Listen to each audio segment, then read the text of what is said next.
Hello everybody. So one of my sweet subscribers asked me कि दीदी please let me know कि arrange marriage और love marriage में dowry का क्या सीन रहता है। तो मैंने सोचा कि ठीक है, बड़ा ही अच्छा टॉपिक है, बड़ी काम की बात है, बड़ा ही सेंसिटिव टॉपिक है। एंड इस चीज़ के बारे में अगर तुम इंटरनेट पे सर्च करोगे, यूट्यूब पे सर्च करोगे या गूगल पे सर्च करोगे, तुम्हें ज़्यादा इन्फॉर्मेशन नहीं मिलेगी और कोई भी बंदा तुमको इतने अच्छे से गाइड नहीं कर पाएगा जितने अच्छे से मैं करूँगी। इसलिए I am going to make a video and just hear me out, listen to me carefully and let me know कि तुम्हें क्या लगता है after you hear me out. Okay, तो let's talk about dowry in love marriage versus arrange marriage. देखो, दो चीज़ें होती हैं। नंबर वन, एक होती है डाउरी यानी कि दहेज, यानी कि प्योरली दहेज प्रथा वाला दहेज, ठीक है ना।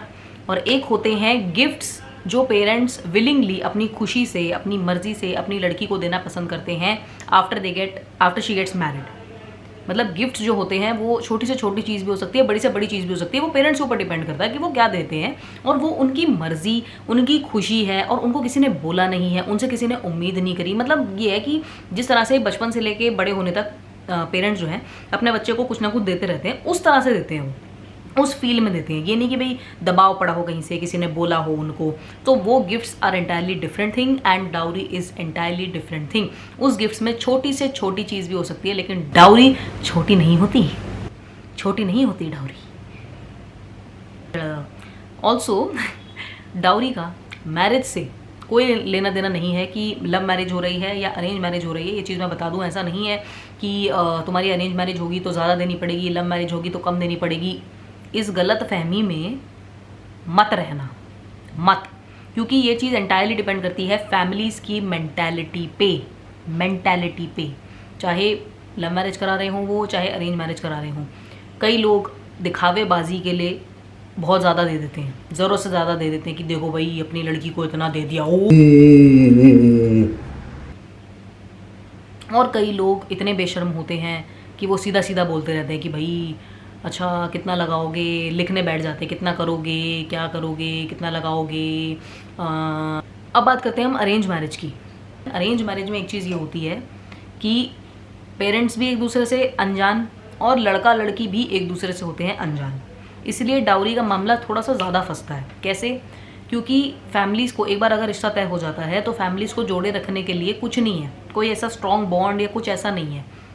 चीज़ कम्प्लीटली सेंसिटिव रहती है जब तक शादी नहीं हो जाती तब तक, क्योंकि लड़का लड़की भी एक दूसरे को जानते नहीं हैं, ना फैमिलीज इतने एक दूसरे को जानती हैं। तो लड़की वाले जो होते हैं वो, उनके ऊपर एक लगातार एक प्रेशर होता है कि यार इतना तो कर ही दो या इतना तो दे ही दो कि लड़के वाले कंफर्टेबल रहें।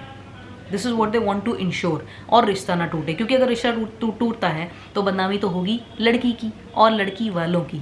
इसलिए लड़की वालों के ऊपर एक मेंटल प्रेशर ज़्यादा रहता है अरेंज मैरिज में, सिंपली बिकॉज उन्हें डर रहता है कि यार रिश्ता टूट ना जाए। So let's make it little bit comfortable, ये वो कोशिश करते हैं। अब अरेंज मैरिज में जो लड़के वाले होते हैं उसमें भी 3 केस होते हैं। केस नंबर 1, जो सीधा बोल देते हैं कि हमें डाउरी नहीं चाहिए, नो, एक भी रुपया फालतू नहीं चाहिए। ऐसे केसेस बहुत कम होते हैं एंड बहुत रेयरली मिलते हैं। मैंने भी खुद देखा हुआ है ऐसा एक केस, किसी की शादी में मैं गई थी जहाँ पे उन्होंने बोल दिया था कि लड़की वालों की तरफ से एक भी रुपया हमको नहीं चाहिए, नो टू डाउरी। ऐसे भी लोग होते हैं। नंबर 2, ऐसे होते हैं जो कि डायरेक्टली या इनडायरेक्टली मांगना शुरू कर देते हैं कि मतलब इतना तो दोगे ही या ये तो होगा ही। समझ रहे हो ना the language? Just try to get the language जिसमें वो लोग इनडायरेक्टली या डायरेक्टली बोलना कोशिश करते हैं कि भाई अच्छा जो एक होता है कि एक बेसिक तो ये चल ही रहा है जी, इतना तो बेसिक रहता ही है, इतना तो आप करोगे ही, इतना तो आप दोगे ही, वो वाली चीज़। फिर होते हैं तीसरे लोग जो थोड़े से सभ्य कैटेगरी के होते हैं, थोड़े से पढ़े लिखे, थोड़े से स्मार्ट, जो और दिल के अच्छे लोग जो मतलब चुप रहते हैं। वो कहते हैं कि भाई ठीक है, लड़की वाले जितना करते उतना ठीक है, they are happy, they are okay with it, और वो अपनी मर्जी से, मतलब लड़की वाले अपनी मर्जी से जितना कर दें, जितना हो जाएगा, it's they are fine with it. ना वो आगे इस बारे में कोई बात करेंगे और ना वो पहले से अपने मुँह से कुछ भी बोलते हैं। तो ये 3 कैटेगरी के लोग हो जाते हैं अरेंज मैरिज में मोस्टली। अब लव मैरिज के केस में क्या होता है? लव मैरिज के केस में डाउरी थोड़ा सा जो है ना, कहते हैं ना, दब से जाती है। How? Let me tell you. क्योंकि इसमें लड़का और लड़की ऑलरेडी एक दूसरे को जानते हैं, they have a strong bond to each other, और उनका ये होता है कि ठीक है शादी तो अब इन्हीं की होगी। तो फैमिलीज़ को भी जोड़े रखने का काम लड़का और लड़की का ही होता है। मामला इतना सेंसिटिव नहीं होता, जल्दी से रिश्ता टूटने का चांस नहीं होता, जिस वजह से लड़की के पेरेंट्स पे प्रेशर थोड़ा सा कम रहता है कि चलो लव मैरिज है तो इतना डाउरी तो नहीं देना पड़ेगा, बिकॉज लड़का और लड़की ऑलरेडी एक स्ट्रॉन्ग बॉन्ड में हैं। अब लव मैरिज में भी 3 कैटेगरी के लोग होते हैं लड़के वालों में। कैटेगरी नंबर 1, जो लोग इनडायरेक्टली बोलना पसंद करते हैं, यानी कि अपनी एक्सपेक्टेशंस दिखाते हैं कि शादी में ये तो होना ही चाहिए, वो तो होना ही चाहिए, वरना समाज बोलेगा कि आपने तो अपने लड़के की शादी फ्री में ही करा दी। उसके बाद आते हैं कैटेगरी नंबर 2 पीपल, जो अपने लड़के की ज़रूरत से ज़्यादा बड़ाई करते हैं। मतलब इतनी ज़्यादा बड़ाई कर देते हैं, इतनी ज़्यादा तारीफ़ कर देते हैं कि हमारा लड़का तो ये है, वो है, इस जॉब पे है, इस पोस्ट पे है, ये क्वालिटीज़ हैं, ये पर्सनालिटी है, वगैरह वगैरह। मतलब ज़रूरत से ज़्यादा अपने लड़के की तारीफ़ कर देते हैं। तो उससे ये होता है ताकि लड़की वालों को ये आइडिया लग जाए कि ये अरे यार ठीक है लव मैरिज हो रही है, लेकिन इनके लड़के का तो और भी अच्छा रिश्ता आ सकता था, या हमें कितना अच्छा रिश्ता मिल रहा है लव मैरिज की वजह से। वो बस लड़की वालों को वो एक आइडिया देना चाहते हैं ताकि लड़की वाले अपनी ओर से बेस्ट करके दे ही दें। This is what they want, ये उनका मेन मोटिव रहता है बिहाइंड इट। एंड ये भी वो इंश्योर करते हैं कि लड़की वालों को ये चीज़ पता होनी चाहिए कि भाई अगर ये लव मैरिज नहीं होती तो हमारे लड़के का तो लाखों में, करोड़ों में, पता नहीं कहाँ कहाँ से रिश्ता आ जाता।